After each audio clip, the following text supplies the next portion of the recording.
მოგესალმებით, მეგობრებო.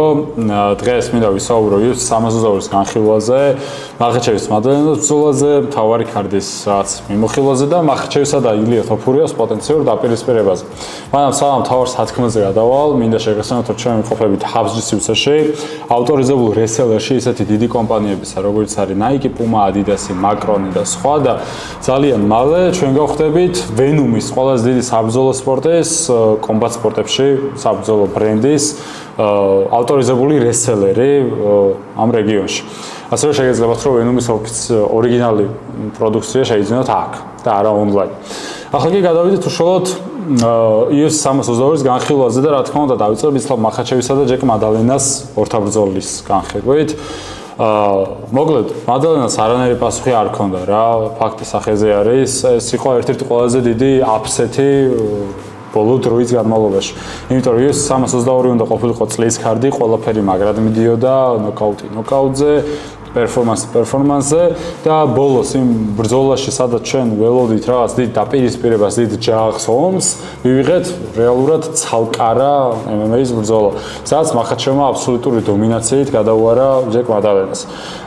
მადალენა როგორ თქვა რა, ისე გამოვიდა, თითქოს საერთოდ მახაჩევისთვის კემპი არ ქონდა გავლილი და რაღაც short notice-ი აიღო ეს ორთაბრძოლა. ვერც დგომში, ვერც takedown defense-ში და ვერც უშუალოდ grappling-ზე ვერ გააკეთა ვერაფერი ისეთი, რისი გაკეთებაც უნდოდა. და რაც ხმა დამუშავებული. ამაზე არა მარტო პერფორმანსი მეტყოლებს, არამედ ისიც მეტყოლებს თუ რას ელაპარაკებოდა კუთხე უშუალოდ რაუნდებს შორის შესვენებაში. ყოველი რაუნდის დროს შესვენებაში თავისი კუთხე ეუბნებოდა, რომ გაიხსენებინა მისი კემპი და გაიკეთებინა ზუსტად ის, რაზეც ამდენი ხანი მუშაობდნენ. ანუ ამას ეუბნებოდა რა ტრენერი სულ რა გაიხსენე, რას ვაკეთებდით, გაიხსენე გასახდელში რას ვაკეთებდით. ეს რასტიშავს, რომ საერთოდ სხვა რაღაცებს აკეთებდა უშუალოდ ბრძოლის განმავლობაში. ნერვიულობდა აშკარად და წნეხი დიდი იყო მასზე, პასუხი ვერაფერზე ვერ ქონდა, ეს ნერვიულობა face-off-ებზეც ეტყობოდა მადალენას და ნუ საბოლოოდ ძალიან ცუდი პერფორმანსი დადო მადალენამ. ვოლკაუსკიმ პირველ ბრძოლაში გაცილებით უკეთესი ბრძოლა დადო, დასტინ პორიემ უკეთესი ბრძოლაში გაცილებით უკეთესი ბრძოლა დადო მახაჩევთან. ორივე ბრძოლმა აჩვენეს, რომ რეალურად მახაჩევის ადამიანი არის, აკი მადალენას ძალიან ცუდი პერფორმანსის ხარჯზე გამოჩნდა ისლამ მახაჩევი როგორც აბსოლუტური მონსტრი. მახაჩევს არაფერს არ უკარგა, ძალიან მაგარი მებრძოლი არის, ძალიან ძლიერი არის, ძალიან მაგარად ჭიდაობს და რაც შეუძლია იმას აკეთებს, აქვე გამოვიხმაურები ერთ ფაქტს რა, სადაც ამბობენ, რომ აი როდემდე უნდა ვნახოთ ეს ჭიდაობა და პარტერში ეგრეთ წოდებული სვარკა ჩხუბი. მახაჩევის ბრალი ყველაზე ნაკლებად არის ეს ყველაფერი რა. მახაჩევი და ხაბების გუნდი არიან რაღაც სპორტსმენები, რომელსაც უნდათ ნომერ პირველობა და დამოყამებული აქვთ ამ სპორტში რა მუშაობს. რითი გახდა ხაბები ჩემპიონი, რითი იგებენ ეს თავისი გუნდი დიდ ორთაბრძოლებს და აწვევიან მაგ მიმართულებას, ასე ვთქვათ. შესაბამისად, მახაჩევის ბრალი აქ არაფერი არ არის. მახაჩევს უნდა გამარჯვება და ყველაფერს აკეთებს იმისთვის, რომ გაიმარჯვოს. და არანაირი ლოგიკა არ დევს იმაში, რომ მახაჩევმა ბრძოლა დატოვოს დგომში. აქ თუ იმაზე ეს ჯოხი არის გადასატეხი, აუცილებლად მადალენაზე არის გადასატეხი, იმიტომ რომ ვერაფერი ვერ გააკეთა, საერთოდ რაც უნდა გაეკეთებინა.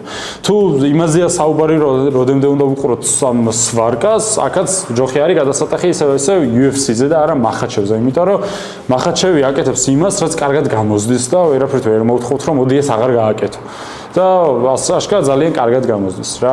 ამასთან მე ვფიქრობ, რომ ყველაფერს აქვს თავისი ერა, თავისი პერიოდი, ასე ვთქვათ. MMA-ის და UFC-ის აღორძინების ხანაში, საწყის პერიოდში ჯიუ-ჯიტსუ და გრეისიების ერა იყო ეს ერა, ზუსტად რომ ყველას აღჩევდნენ. მერე მოჭიდავეებმა ისწავლეს საბმიშენებისგან თავდაცვა და ისე მოჭიდავეების ერა იყო.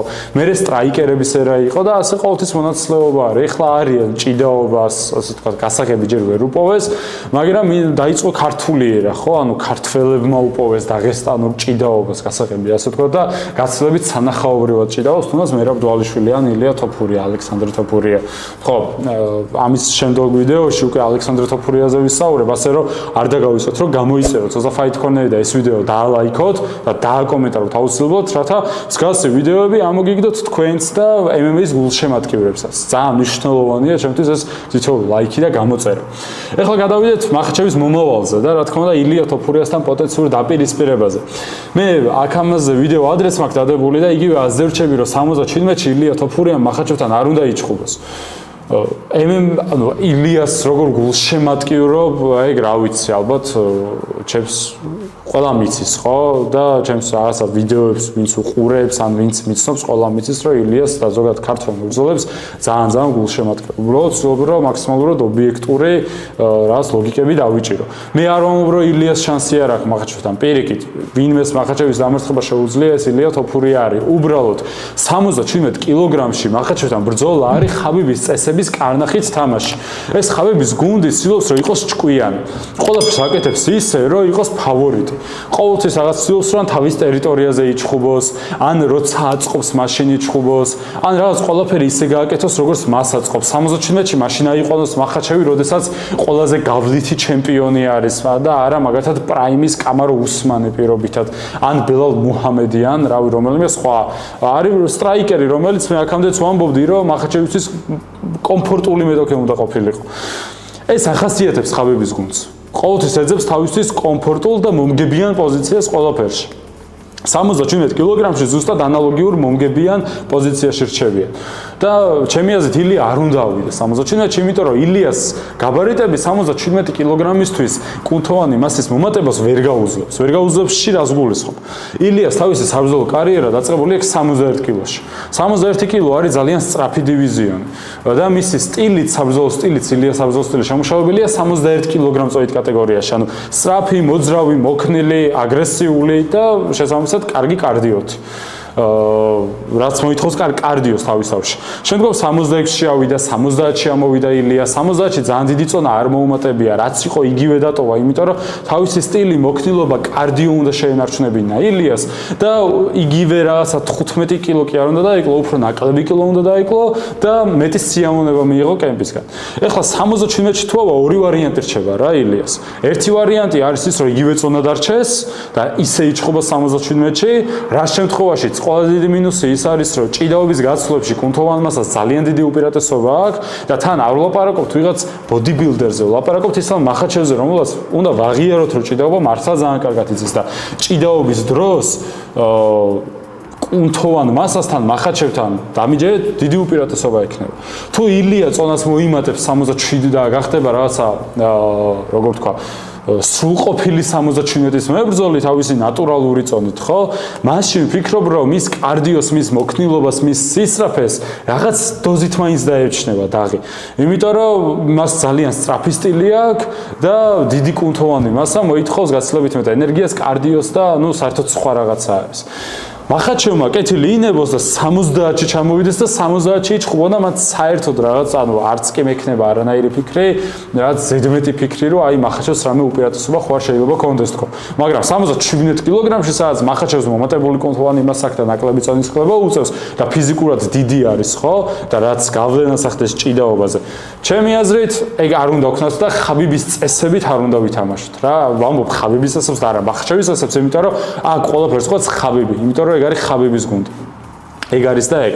ეხლა ვიცი კომენტარებში წამოვა რომ აუაზე არ ხარ ილია თოფურიამ შეძე კარგად იცის, მე ილია თოფურიასთვის არ ვსვლაპარაკობ ამ ყველაფერს დარწმუნებული ვარ რომ ილიამ ჩემზე გაცილებით კარგად იცის, არა მარტო თავისი საქმე, არამედ ზოგადად ეს საქმე.